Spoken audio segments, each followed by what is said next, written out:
am I required to communicate with him further? No, you're not required to communicate with him at all. Right. I didn't even have to let him in, right?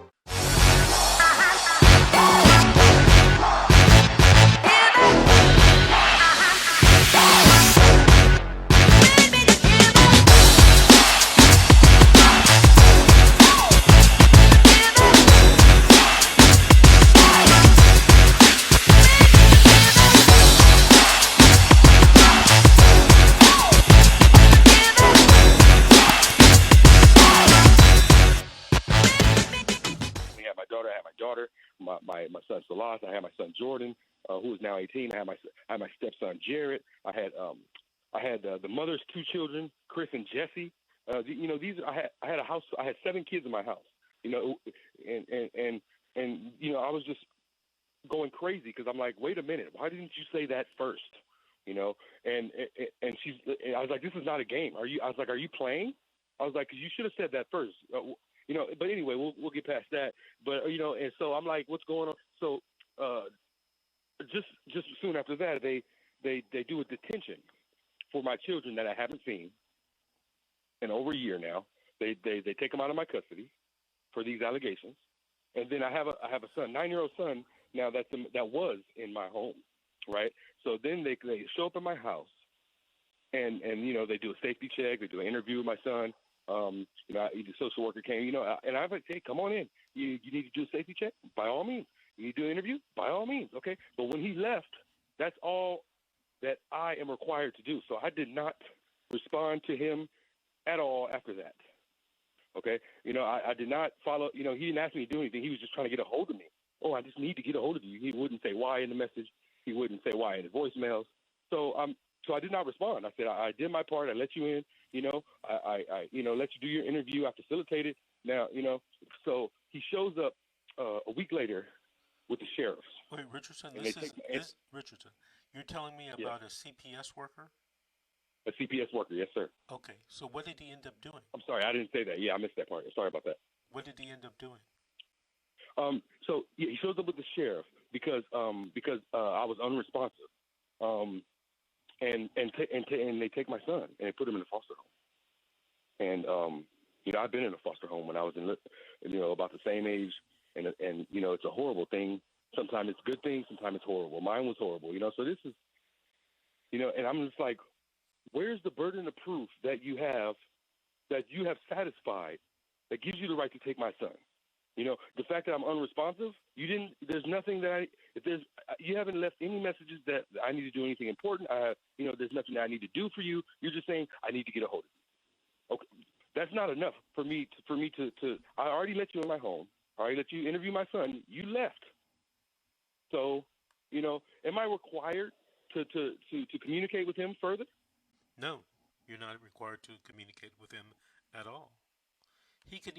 Right. I didn't even have to let him in, right? Not unless he had a warrant. But here's right. the thing. I not have a warrant. Here's the thing I want to make sure everyone understands. Even if he has a warrant to come into your home, he can never have a warrant to talk to you. Do you understand that? I do now. So yeah. he can get a okay. Now, if you're in California, which you are, he can get a warrant to come into your house. He can get a warrant to take away your children. He can get a warrant to inspect your house and to interview your children. But he can't get a warrant to talk to you. All right?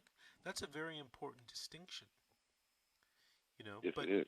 But unless he shows you a warrant, I don't know what.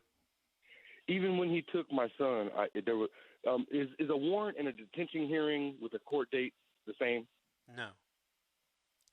The warrant. So he had no warrant. All he had was a detention paper saying that your court date is such and such.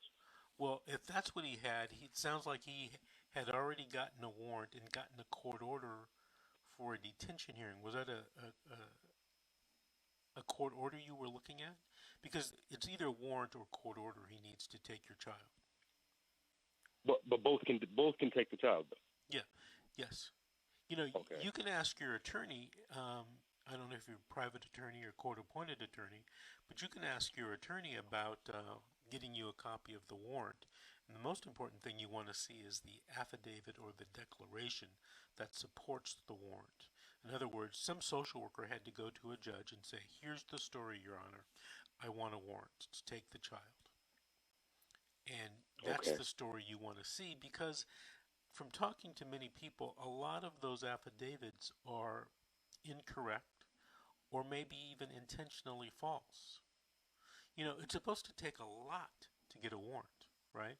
It's not supposed Right. to be something It's that... supposed to be something you snap your fingers and here, Right. here I Right. have it. Right. So you always want to see that warrant. And, you know, I believe that when sometimes you look at it, there'll be things left out of it that are Right. crucial. You know, the good stuff about you won't be in there, right?